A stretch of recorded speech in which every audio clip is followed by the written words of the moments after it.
There are two moons orbiting Mars, Phobos and Deimos. For many years, scientists have assumed that both of these objects are captured asteroids. But a new study based on the features of the orbit of Deimos shows that this is unlikely. Deimos is slightly inclined to the Martian equator, by only 2 degrees. This difference was so small that many scientists overlooked this point. The fact that the orbit of Deimos does not exactly coincide with the equator of Mars was considered unimportant, and no one tried to explain it, said a statement by a leading researcher from the SETI Institute, Matiya Zuk. But as soon as we had a new idea, Deimos' orbital tilt revealed his big secret. The secret is that we have studied the orbit of Phobos, which rotates closer to the surface of Mars and is slowly moving towards the planet. Eventually, Phobos will come so close to Mars that the gravity of a much larger planet will tear the satellite apart, forming a ring.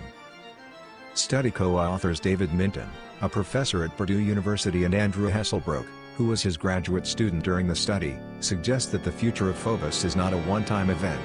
They believe that after the satellite collapses, eventually its debris will turn into another satellite.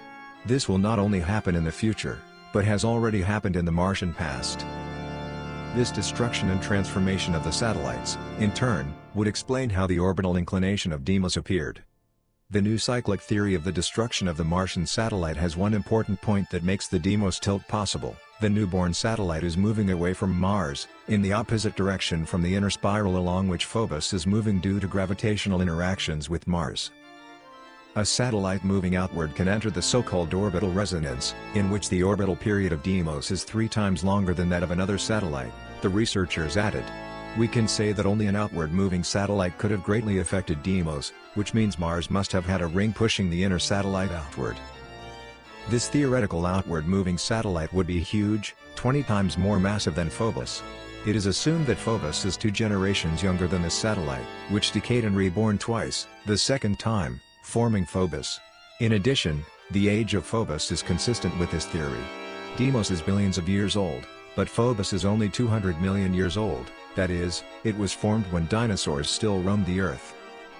So far, no spacecraft has been able to get close to any of the Martian satellites to test geological theories, but that may change soon. The Japan Aerospace Exploration Agency, JAXA, plans to send a mission to Phobos in 2024 called Exploration of Martian Satellites, MMX.